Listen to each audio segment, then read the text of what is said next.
નમસ્કાર, આપ જોઈ રહ્યા છો નિર્ભય ન્યૂઝ અને હું છું આપની સાથે રિદ્ધિ. મારી સાથે અત્યારે અમરેલીથી પત્રકાર ફારૂક કાદરી જોડાયેલા છે. એમની સાથે જ વાતચીત કરવી છે કારણ કે એમની સામે ફરિયાદ નોંધવામાં આવી છે. ફારૂકભાઈ, નિર્ભય ન્યૂઝમાં આપનું સ્વાગત છે. ફારૂકભાઈ, સૌથી પહેલા તો આખો મામલો શું છે કે જે બાબતે તમારા ઉપર ફરિયાદ નોંધાઈ છે? રીતિબેન જણાવી દઉં કે લગભગ 8 કે 9 તારીખે મને એક અમારા લોકલ સોર્સ અને નામે આપી દઉં, રાજુભાઈ કરીને મારો મિત્ર છે અને મારો લોકલ સોર્સ છે અમરેલીનો. તેનો મને ફોન આવેલો રાત્રે લગભગ 9:30 વાગ્યા આસપાસ. મને કે ફારૂકભાઈ, આ મેળામાં જોવો તો ખરી કે લાકડાના ઢેબા મૂક્યા છે અને આખું અવડું મોટું સ્ટ્રક્ચર ઊભું જોઈએ કે આમાં તો સરકારનું બહુ કડક ઓલું હોય છે, આવી રીતે કેમ હાલે એમ. એટલે મને કે તમને એવું હોય તો હું વિડીયો પણ મોકલું, પણ માણા જોવો કે આ માણા આટલું બધું છે એટલે બહુ ગંભીર રીતે દુર્ઘટના થાય એવું છે એમ. હું કે સરકારે પરવાનગી આપી હોય તંત્રએ તો એમાં શું મેં કીધું એમ. તો મને કે તમે વિડીયો જોવો, એટલે મને એને વિડીયો મોકલ્યા લગભગ 11 વાગ્યાના આસપાસના સુમારે. અને પછી પાછું મને વિડીયો મોકલીને મને પાછો ફોન કર્યો. મને કે ભાઈ, વિડીયો જોયા તમે? મેં કીધું હા જોયા ભાઈ. મને કે એટલું બધું માણસ ને મને કે આ રીતની ગંભીર ઓલી, એ તો મને કે કેમ કરવાનું એમ. મેં કીધું વાત સાચી ભાઈ, પણ મેં કીધું આ તો પરવાનગી છે છતાં મેં કીધું કાલ આવીને હું પેલા ચેક કરી લઉં, મારે બધું ઓફિસમાં પૂછવું પડે એમ. હું ઓથોરાઇઝ ગુજરાત ફર્સ્ટ અને ગુજરાત તકનો રિપોર્ટર છું, એટલે સ્વાભાવિક છે કે મારે બીજા દિવસે ત્યાં લગભગ બપોરે 3 વાગ્યાના સુમારે હું ત્યાં પહોંચ્યો ત્યાં અમરેલી. હું ખરેખર બીજી સ્ટોરીમાં લાઠી ગામમાં જતો હતો, ખેડૂતની સ્ટોરીમાં. અને ખેડૂતની સ્ટોરીમાં જઈ અને બપોર લગભગ 3:30 આસપાસ હું ત્યાં પહોંચ્યો અને મેં નિરીક્ષણ કર્યું. મારી સાથે એક બીજા રિપોર્ટર પણ હતા, બંને જોડે જ હતા. મેં અન્ય મિત્ર પણ હતો, પત્રકાર. અમે ત્રણેય આટો માર્યો. એ ભાઈ જે અન્ય મિત્ર હતો એ બહાર વેબ પોર્ટલનું કામ કરે છે. એ પોતાની ગાડીમાં બહાર એક સ્ટોરી લખવામાં બેઠા હતા. હું ને એક બીજા અમારા રિપોર્ટર મિત્ર છે, એ મારી જોડે અંદર આવ્યા. અમે અહીંયા જોયું એટલે ખરેખર 24 સીટનો ઝૂલો રીતિબેન.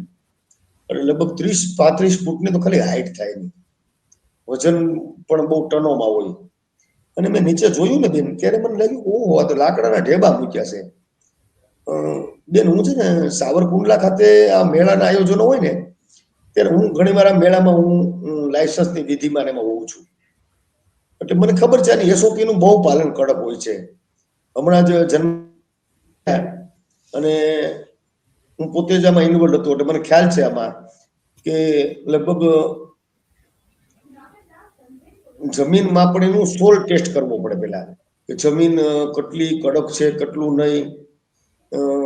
પછી એની માથે આખોનો રિપોર્ટ આવે, પછી એના એન્જિનિયર આવે, પછી યાંત્રિક વિભાગ જુનાગઢ, યાંત્રિક વિભાગ અમરેલી, R&B, PGVCL ભાવનગર લાગુ પડે. ઇન્સ્પેક્ટર એને આવે કે અહીં વાયર છે તે ખુલ્લો ન રહી જાય, તેનું પણ ચેકિંગ થાય. એટલે સરકારશ્રીએ જે ઘટનાઓ, બધી દુર્ઘટનાઓ ઘટી પછી બહુ કડક SOP બનાવી છે, મને ખ્યાલ છે. અને હું એમાંથી પસાર થયેલો છું એટલે મને સંપૂર્ણ ખ્યાલ. જયારે મેં આટો માર્યો ને બેન, ત્યારે મેં જોયું તો લાકડાના ઢેબામાં તે નાવડી, એટલે લગભગ એમાં 100 વ્યક્તિઓ બેસી શકે નાવડીમાં, જેને હોડી કે નાવડી કે એમાં. ઈ પણ લાકડાના ઢેબા, નીચે જમીન, RCC નું સ્ટ્રક્ચર નહીં. આવી જ રીતે બ્રેક ડાન્સ, એની બાજુમાં ટોરા અને અન્ય આઈટમ ને એની બાજુમાં 30 સીટનો ઝૂલો, 24 સીટનો ઝૂલો. એટલે મેં એમ જોયું તો લાકડાના ઢેબા. એટલે મને નવાઈ લાગી કે ભાઈ આને તંત્રએ પરવાનગી કઈ રીતે આપી એમ. સારું, પણ જે રીતે તંત્રએ પરવાનગી આપી આપણે તેમાં બીજું કઈ કરી ન શકીએ. ત્યાંથી હું નીકળી ગયો, લગભગ 10-15 મિનિટ રોકાણો અને હું નીકળી ગયેલો ત્યાંથી. એટલે સાંજે પછી હું ત્યાં અમરેલીમાં જ હતો અને સેન્ટર પોઈન્ટે મારા એક મિત્ર છે તેની જોડે ચા પીતા હતા. એ અરસામાં મારા હેડનો ફોન આવ્યો અમદાવાદથી કે ભાઈ મેળામાં ગયા હતા? મેં કીધું હા મેળામાં ગયો હતો. એટલે મને કે કઈ સ્ટોરી? મેં કીધું ના, હું જોવા ગયો હતો ત્યાં. સારું. મને કે તમારા મિત્રો બહુ લાગે છે કે મારા સુધી ફોન કરીને કીધું. કીધું સારું કહેવાય ને સાહેબ, કીધું એમ. ફિલ્ડમાં છું એટલું તો ખબર પડી આપશે ને. મને કે ના મેં કહી દીધું કે. મેં કીધું ઓકે સર એમ. એટલે મેં કીધું આ વ્યક્તિ કોણ કે આપણે ખાલી નથી સ્ટોરી કરી, નથી લેવા દેવા કાંઈ, ખાલી આવી ગંભીર દુર્ઘટના થાય એવી દહેશત વચ્ચે મારા હેડને ફોન કરીને મારા વિરુદ્ધની વાત કરે કે અહીંયા સ્ટોરી કરવા આવ્યું. હું ખરેખર સ્ટોરી કરવા ખરેખર ગયેલો નહીં. એટલે મેં સાંજે લગભગ 6:30 પોણા 7 જેવો સમય થયો છે તેમ. એટલે મેં બેઠા ત્યાં સ્ટોરી આઈડિયા લખ્યો અને સ્ટોરી આઈડિયા મેં મારા ગુજરાત ફર્સ્ટમાં મોકલ્યો અને ગુજરાત તકમાં નિશિતભાઈને મોકલ્યું પર્સનલમાં. નિશિતભાઈનો પણ મને મેસેજ આવી ગયો, ભાઈ ઓકે વોકથ્રુ સાથે હાઈ ક્લાસ. એટલે મને એપ્રુવલ મને મળી ગયું. સાંજ પડી ગઈ હતી. ઈટીએ મેં બીજા દિવસ તો નાખ્યો હતો એટલે મેં 10 તારીખે આઈડિયા નાખ્યો, 11 તારીખે મને એપ્રુવલ આપી. પ્લસ મેં બીજા દિવસે એપ્રુવલ લખ્યું હોય ઈટીએ. આપને ખબર જ હોય કે ભાઈ ઈટીએ બીજા દિવસ તો મેં આપ્યો છે. હું પછી સીધું સાવરકુંડલા ઘરે આવી આવ્યો. બાદમાં હું બપોરે 3:30 આસપાસના સુમારે ત્યાં પહોંચ્યો. મારી જોડે દિવ્ય ભાસ્કરના પણ રિપોર્ટર હતા, દિલીપભાઈ રાવળ, જે અમરેલીના બ્યુરો ચીફ છે. અન્ય એક મિત્ર પણ હતા. અમે ત્યાં ગયા ને જોયું આમ. એટલે શૂટ કર્યું મેં યાર. લાકડાના ઢેબા ને બધું હતું ને એની માથે ઊભું એટલે મેં શૂટ કર્યું થોડું. ટ્રાફિક નહોતું બેન ત્યારે. એટલે મેં અહીંયા લોકલ જે દુકાનવાળા હોય ને સ્ટોલ રાખ્યા હોય, મેં એને પૂછ્યું, મેં કીધું ભૈયા ये ચાલુ कितने बजे होगा? કેમ કે બધી રાઈડ શું બંધ હતી. મને કે સાંજે 8 વાગ્યા આસપાસ થાય ને 5 વાગ્યા પછી ટ્રાફિક થાય. સારું, મેં કીધું હાલો. એટલે હું ત્યાંથી નીકળી અને થોડા ઘણા શૂટ કર્યા મેં, 2-4 વિડીયો ખાલી. ત્યાંથી હું સીધો આવ્યો અમરેલી પ્રાંત કલેક્ટર કચેરીએ. પ્રાંત કલેક્ટર કચેરીનો પણ ઓપિનિયન તો લેવો પડે આપણે કે સાહેબ આમાં ખરેખર શું છે. મેં ફોન કર્યા પ્રાંત કલેક્ટર શ્રી નાક્યા સાહેબ છે, MJ નાક્યા. એને ફોન મારા રિસીવ ન કર્યા. એટલે મેં SMS કર્યો, રિપોર્ટર ફારૂક કાદરી અમરેલી. એને SMS મળ્યો, લગભગ થોડીક વારમાં પછી એને જોયો છે ને લગભગ 5-10 મિનિટ પછી સાહેબનો મને ફોન આવેલો કે બોલો ભાઈ. હું સરજી ફારૂક કાદરી બોલું છું ને, આપણે ઇન્ટરવ્યુ લેવો છે એટલે આવ્યો છું. મને કે કેના વિશે ભાઈ? સાહેબ આજે અમરેલીના ફોરવર્ડ ગ્રાઉન્ડ પર જે મેળો યોજાય છે એમાં સાહેબ SOP નું જે તમે 30 મુદ્દા લખ્યા છે એનું પાલન સાહેબ વાયર ખુલ્લા છે. મને કે ફારૂકભાઈ એમાં તો કમિટી હોય 12 જણાની ને એ કમિટીમાં આધારે પણ સાહેબ બધું કમિટી હોય બરોબર છે. એના અધ્યક્ષ મેં કીધું સાહેબ સહી તમારીથી લાયસન્સ એપ્રુવ થયું છે એટલે મારે સ્વાભાવિક છે મારે આપશ્રીનો જ ઇન્ટરવ્યુ કરવો પડે. એટલે મને કે અમારે ફારૂકભાઈ સચિવ શ્રી આવ્યા છે, હું અત્યારે હાલ કલેક્ટરમાં છું અને કલેક્ટરનું બધું પતે પછી કે હું તમને ફોન કરીશ. મેં કીધું વાંધો નહીં એમ. એટલે એ વાત પતી લગભગ 5:30 જેવું થઈ ગયું છે, 5:15 5:30 અંદાજિત મારા ખ્યાલ છે ટાઈમ મુજબ. એટલે ફરી મેં કીધું બસ 5 5:30 થયા એટલે લાવો આપણે જઈ ત્યાં. એટલે ગ્રાઉન્ડે પાછો ગયો. સોરી, દિલીપભાઈ રાવળ ત્યારે આવેલા, દિવ્ય ભાસ્કરના રિપોર્ટ. મને ફોન આવેલો, ભાઈ ક્યાં છો? એટલે મેં કીધું પ્રાંત કલેક્ટર કચેરીએ છું અને આ રીતની આખી SOP છે એટલે હું સ્ટોરી કરવા આવ્યો છું. તો મને કે સારું તું પહોંચે એટલે હું પણ આવું. એટલે મેં કીધું હું બસ 15 મિનિટમાં નીકળું તો આપ પણ પધારો. એટલે દિલીપભાઈ રાવળે હું ત્યાં પહોંચ્યો એટલે એનો ફોન આવ્યો કે ભાઈ ક્યાં છો? હું ગ્રાઉન્ડમાં વચ્ચે છું, આવી જાઓ. એટલે એ પણ આવ્યા. એક બીજા નરેશ હથિયારું કરીને જે આગેવાન છે એ પણ ત્યાં આવ્યા. એટલે મેં એના સ્વાભાવિક ઇન્ટરવ્યુ કર્યા. એટલે હું ઇન્ટરવ્યુ કરતો હતો, મારા હાથમાં બૂમ હતા. એટલે આ કોઈ મેળાવાળાનો માણસ હશે, એ થોડોક 20 ફૂટ દૂર મારા શૂટ કરતો હતો, વિડીયો કરતો, ફોટા કરતો એવું મને લાગ્યું. એટલે મેં એને ભાઈ કીધું મારે નજીક આવીને મારો ભાઈ કરી લે ને મારો ભાઈ. એટલે આવ્યો ને એના ઈશારો મને કર્યો, તું વાંધો નહીં એમ. એટલે મેં મારા ઇન્ટરવ્યુ પૂરા કર્યા, ઇન્ટરવ્યુ બંને પતી ગયા. એટલે મેં પછી વોકથ્રુ કર્યું અને મેં વોકથ્રુ લગભગ 2.5 મિનિટ 3 મિનિટ આસપાસ હતું. મેં એમાં આખું દેખાડ્યું કે આ જે ચકડોળ છે, આ ચકડોળ ઉપર આ રીતનું છે. નાક્યા સાહેબનું પણ બોલ્યું કે અહીંના પ્રાંત કલેક્ટર નાક્યા સાહેબ છે જે મીડિયા સામે નથી આવતા, હું ત્યાં પોતે જઈ આવ્યો હતો, બધું બોલ્યું, સ્ટોરી કરી લીધી. એ અમે બધા જોડે જ હતા મિત્રો 3-4 જે ઓલા બાઇટ આપવા આવ્યા હતા, નરેશભાઈ એ પણ જોડે જ હતા. એટલે બધું પત્યું. મને કે આ રીતે ફારૂક હું પરવાનગી કેમ આપે? મેં કીધું ભાઈ પ્રાંત સાહેબે આપી, તમે પ્રાંત સાહેબ ને કહો. એટલે મારી સામે એને ફોન કર્યો. એને સ્વાભાવિક છે વળી ઈશ્વરે મને ગુજાડ્યું છે. વળી મેં ત્યારે એ ભાઈ પ્રાંત સાહેબ ને જે ફોન કરે છે ને એનું મેં મને વિડીયો રેકોર્ડિંગ કર્યું કે શું સાહેબ વાત કરે છે.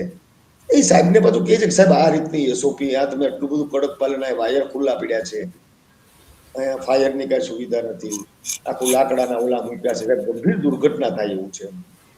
એટલે લગભગ 2.5 મિનિટ સુધી વાત કરી મેં એનું શૂટ કર્યું. એટલે મને એને પૂછ્યું, મને કે આનો માલિક કોણ છે લા? એટલે મારથી વયોવૃદ્ધ છે, થોડા 60 વર્ષ આસપાસની ઉંમર છે, અને ભૂદેવ છે. હું દાદા કહીને બોલાવું. મેં કીધું દાદા અહીંયા કે કશે ઓલો ભાઈ શૂટ કરતો હતો એને ખબર દોરી. મને કે હાલ તો એની પાસે આવવું છે. મારી યાર એક બીજો પત્રકાર નાનો વેબ પોર્ટલ વાળો હતો, એટલે મેં એના હાથમાં કેમ મોબાઈલ હતો, મેં કીધું કામે શૂટ કરજે ભાઈ તું. એટલે એ નરેશ દાદા એને પૂછે છે, નરેશભાઈ કે ભાઈ કેમ આ પાલન નથી થતું? અમને લાયસન્સ છે. ભાઈ કે લાયસન્સ છે પણ આ રીતે કેમ? એમ એ બધી ચર્ચા એની યાર કરી. છતાં મેં ઓલા ભાઈને ઈશારો કર્યો, મારી જોડે જતો ને કે તું શૂટ કરજે યાર ભાઈ. એટલે એ મેં શૂટે કરાવ્યું. સ્વાભાવિક છે, બાઇક જૂક મારા કે શૂટ મારી પાસે પડી છે, એટલે વાંધો નથી. હું કોઈ પ્રિમાઇસીસમાં કોઈની કર્યો નથી, કોઈની રાવટીમાં નથી કર્યો. માત્ર ગ્રાઉન્ડમાં જ મેં આટો માર્યો છે. માત્ર વોકથ્રુ સમયે જે ચકડોળ છે, ચકડોળ નીચે જે લાકડાના ઢેબા મૂક્યા છે, મેં એમાં જ બતાવ્યું બધું મીડિયામાં કે આ મેળો મનોરંજનનો મેળો નહીં પણ મોતનો મેળો હોય એની પ્રતીતિ થાય છે. જો તંત્ર આમાં ગંભીર નહીં બને તો ગંભીર દુર્ઘટના થવાની દહેશત છે. આવું બોલેલો હું. એ વાત કરીને હું બહાર નીકળતો હતો. મારી જોડે બે મિત્રો હતા. મેં ત્યારે જે ભાઈ મારા આગળથી દૂરથી ફોટા અને શૂટ કરતા ને, ભાઈ મારી પાસે મોબાઈલમાં કોકારે વાત કરતા કરતા ગેટ સુધી, હું ગેટના રસ્તે આવતો હતો, વચ્ચે વચ્ચે ચાલ્યો આવતો હતો. મને કે ભાઈ એક વાત કરો ની ભાઈ. મેં કીધું કોણ છે ભાઈ? એટલે મને કે અમારા માલિક છે. ભાઈ તમારા માલિક હોય તો એને કેવું મારા હેડશ્રી નો નંબર એ ગોતી શકતા હોય તો મારો નંબર પણ ગોતી લે એમ. મને કે આપનો નંબર બોલો નહીં. મેં કીધું 98 95 60 61. પણ છતાં તમારા હેડને કહ્યું તમે, એટલે એ ઝડપી નંબર બોલ્યો એટલે નંબર એને મારો યાદ કદાચ નહીં રહ્યો હું માનું છું. મને કોઈનો ફોન પણ નથી આવ્યો. પછી ત્યાંથી હું પછી નીકળી ગયો. હું ત્યાં બહાર નીકળી, હું સ્ક્રિપ્ટ લખતો હતો મેળાની બહાર ઉભા ઉભા. ત્યાંથી હાલતો હતો, ગાડીમાં બેઠો, ફરી પાછો સેન્ટર પોઈન્ટ આવ્યો, ત્યાં ચા પીધી. ઈર સાહેબ મારે ફોન આવ્યો, ભાઈ ક્યારે સ્ટોરી મોકલો છો? મેં કીધું સ્ટોરી 15 મિનિટમાં ઉતરે છે. વાત પૂરી થઈ ગઈ. મને 2 દિવસ પછી એક મિત્રનો ફોન આવ્યો. મને કે અમુક તમારા પત્રકાર મિત્રો જ છે, લોકલ ચેનલ ચલાવતા હોય ને, એને કે મેળાના માલિકની જોડે તમારી અરજી દેવા ગયા વાવડ મળ્યા છે. મેં કીધું ભાઈ અરજી દે તો શું થઈ ગયું? આપણે તો અરજી મેં કીધું કઈ નવી નવાઈ નથી એમ. અગાઉ પણ બેન હું જે રિજનલ ચેનલમાં હતો ત્યારે પણ મારા પર આવી રીતે અરજીઓ થઈ છે, મારી પર એફઆઈઆર પર ત્યારે પણ થયેલ છે. અને ત્યારે પણ મને સરકાર અને કાયદા પર મને સંપૂર્ણ ભરોસો છે, અને હું એમાંથી સાંગો પાંગ ઉતરી ગયો અને મને કોર્ટે નિર્દોષ જાહેર કર્યો હતો ત્યારે પણ. આ ફરી એક મારી પર આક્ષેપ થયો છે. સારું આક્ષેપ થાય પણ એક વસ્તુ દુઃખ થાય છે કે સત્ય બતાવો ને તમારા પર કષ્ટ આવે છે. એટલે આપણે એક પત્રકાર તરીકે આપણી ફરજ નિભાવતા હોય, આપણને આપણા પરિવારથી બીજાના પરિવારની વધારે ચિંતા હોય કે એમની સાથે કઈ ના થાય. ફારૂકભાઈ, સવાલ એ પણ છે કે તમારી પોતાની ચેનલે આમાં શું સ્ટેન્ડ લીધો છે? ઘટનાઓ તો બેન ઘટતી હોય છે, પણ દુઃખ થાય એમ કે એફઆઈઆરમાં જે લખ્યું છે 10,000 રૂપિયા એમ, મને 2-4 ચેનલમાં લગભગ 50,000 જેવો પગાર આવે છે. મારી આજીવિકા આની ઉપર છે. 100% હું નક્ષત્ર પ્રમાણિક છું એમ હું કહી શકું છું એમ. આ લાઈનમાં ક્યારેય મારી પર કોઈ આંગળી ઇધર નથી કરી શક્યું. એનો મને ગૌરવ છે. મારા મા બાપના સંસ્કારો છે, હું એમાં ડગીશ નહીં. જે મિત્રો આવી હલકી ચેષ્ટા કરીને દબાવવાનો પ્રયાસ કરે એ બહુ નિંદનીય છે. એ જ સવાલ છે કે એક પત્રકાર જ્યારે ખુલીને બોલે છે, સરકારની સામે પડે છે, સરકારને આંગળી ચીંધે છે, રસ્તો બતાવે છે કે અહીંયા તમે ખોટા છો, અને ત્યારે જ્યારે જે સાચા પત્રકાર હોય એમની સામે આંગળી ચીંધાય છે ત્યારે ખૂબ દુઃખ થાય છે. અમારી લાગણી તમારી સાથે છે. ફારૂકભાઈ, હવે પણ આશા રાખીએ કે જલ્દી તમે આમાંથી બહાર નીકળી જાઓ. એક છેલ્લો સવાલ એ છે કે તમારી પોતાની ચેનલ છે, એમણે તમારા માટે કોઈ સ્ટેન્ડ લીધો છે? નથી લીધો. એક વખાણ કરીશું મારા હેડ બ્રિજેશભાઈના, નિશિતભાઈના, સંપૂર્ણપણે મારી પાસે ઉભા રહ્યા. મને કીધું કોઈ પણ સંકોચ નહીં રાખતો ભાઈ, અમે તારી પાસે છે, ચેનલનું નામ કેમ લખાણું નથી, અને એટલી બધી ખુલીને તું આટલું સત્ય બતાવો છો. અને મેં તો બતાવ્યું, મારી સાથે પ્રતિષ્ઠિત અખબાર દિવ્ય ભાસ્કર ગણાય, તેને 3 દિવસ સુધી સતત લખ્યું બેન, સતત 3 દિવસ લખ્યું કે આ મેસોપી આ રીતનું ગેરકાયદેસર પાલન થાય છે, આવું થાય છે, તેવું થાય છે, છતાં પણ તંત્રના પેટનું પાણી ન આવ્યું. ચાલી રહ્યું મુબારક. પણ હું સેલ્યુટ કરું છું ડોક્ટર કાનાબાર સાહેબને. એને સાચો વાત સાંભળ્યો, એને ટ્વીટ કર્યું. ડોક્ટર કાનાબાર છે ને, એ સરકાર વિરુદ્ધ પણ મેં જોયું છે કે એ લખતા આવ્યા છે. કોઈ પણ કઈ ઘટના હોય ત્યારે એ લખે છે કે આ ખોટું છે એમ. પત્રકાર તરીકે મને ગૌરવ થાય છે.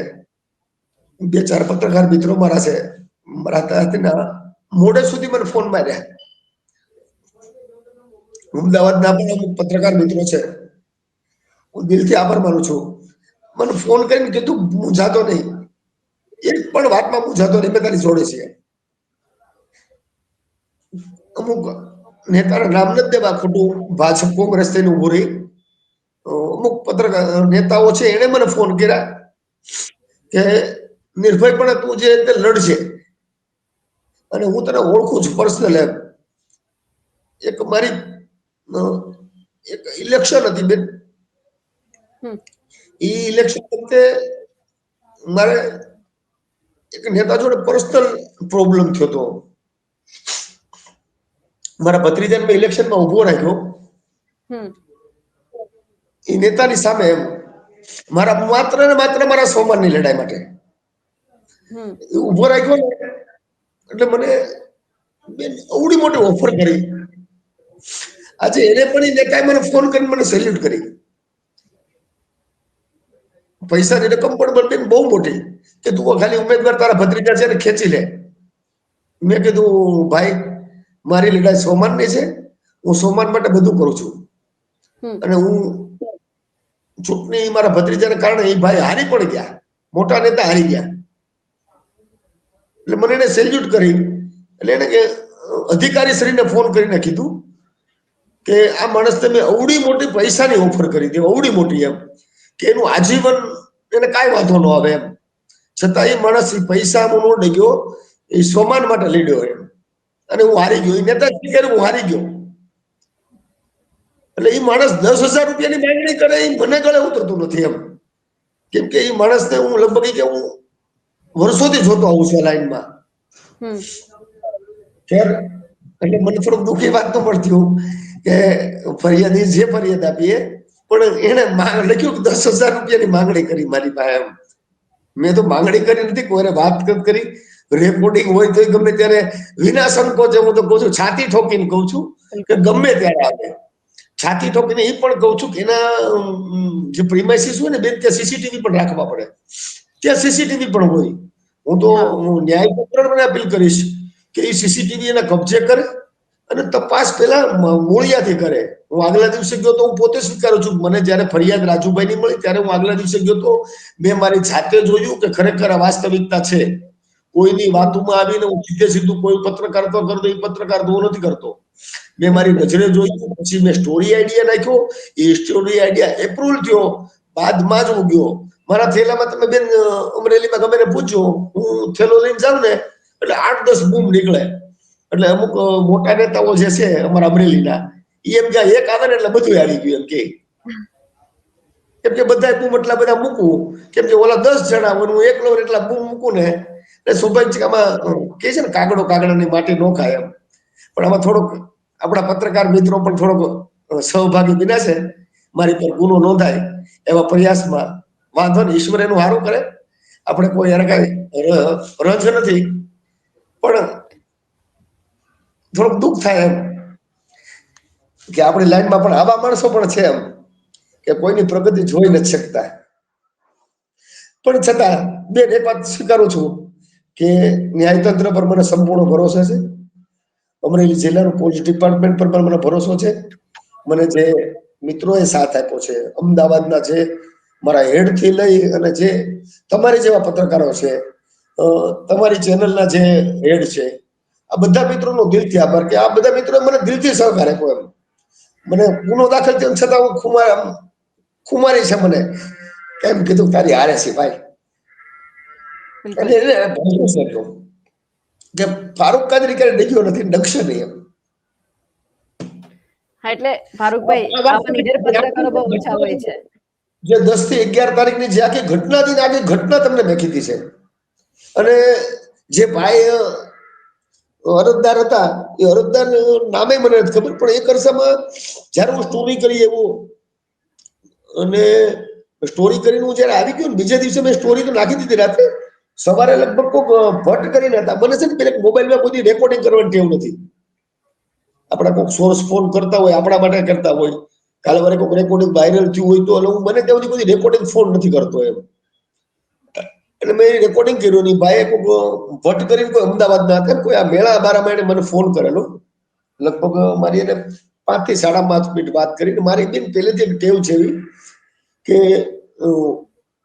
એને મને નામ ભૂલી ગયો, મને મગજમાં નથી રહ્યું ત્યાં. અને ભાઈ ભટ્ટ મને અટક આવી એમ અવાજમાં મને લાગ્યા કે લગભગ આધેડ ઉંમર તો હશે તેની 50 આસપાસની વર્ષની. એની વાતમાં ચીતમાં એટલે મને એને કીધું મને કે ભારુભાઈ તમે પોતે મેળો કરો છો, લગભગ આ 200 જણાની આજીવિકાનો સવાલ હોય. એટલે મને કે આમાં એક તમે માનો કે એસઓપી નું પાલન કરે પછી તમે ત્યાં ન જાઓ તો. મેં કીધું વડીલ જવાનો સવાલ નથી, મારે કામ સ્ટોરી બતાવવાનું છે. તંત્રનું કામ છે કે મેળો કરવો હું કરવું મારે કઈ લેવા દેવા દાદા. મેં દાદા કઈને સંબોધન કર્યું. એ ભાઈને પણ એમ થયું. મેં કીધું દાદા તમને મારી વાતમાં એવી કઈ ઓલી લાગી, એને સ્વીકાર્યું એમ. હવે કોઈ મેળા વાળાને કોઈ અંગત મિત્ર હશે ફોન કરેલો, પણ ત્યારે મેં દિલથી જ એની વાત કરી કે મને ભાઈ પર્સનલ કોઈ મેળાવાળા જોડે વાંધો નથી. મને ખબર હોય છે કે આમાં બહુ મેળામાં જે રાઇડ્સ વાળા હોય બહુ નાના માણસો હોય. મને પોતાને ખબર છે કેમ કે હું આ બધું કરું છું એટલે. અને આજીવિકા બધાની હોય છે. પરંતુ માત્ર મારો ધ્યેય એટલો જ હતો કે લોકોના જીવ ન જોખમાય, લોકોના જીવ જોના જોખમે પૈસા કમાવાનું જે આ તરકટ છે એ ન હોવું જોઈએ. અને મેં એ બતાવ્યું હોતે. અને સેલ્યુટ છે મારા ગુજરાત તકને. ન્યૂઝ રૂમમાં પણ આવ્યું હતું. અત્યારે અન્ય એક તુષારભાઈ છે એને પણ બહુ સારું કીધું. મિત્રો બહુ સારા પત્રકાર મિત્રો માટે માન છે મને. બિલકુલ ફારૂકભાઈ, અમે જલ્દી આશા રાખીએ કે તમને ન્યાય મળે. આપ અમારી સાથે જોડાયા અને આ મુદ્દો સમજાવ્યો બદલ આપનો ખૂબ ખૂબ આભાર. Thank you very much. Thank you very much. અમારા અહેવાલને લઈને આપનું શું માનવું છે કમેન્ટ કરીને ચોક્કસથી જણાવજો. સાથે જ અમારી નિર્ભય ન્યૂઝ ચેનલને લાઇક, શેર અને સબસ્ક્રાઇબ કરવાનું ભૂલશો નહીં. નમસ્કાર.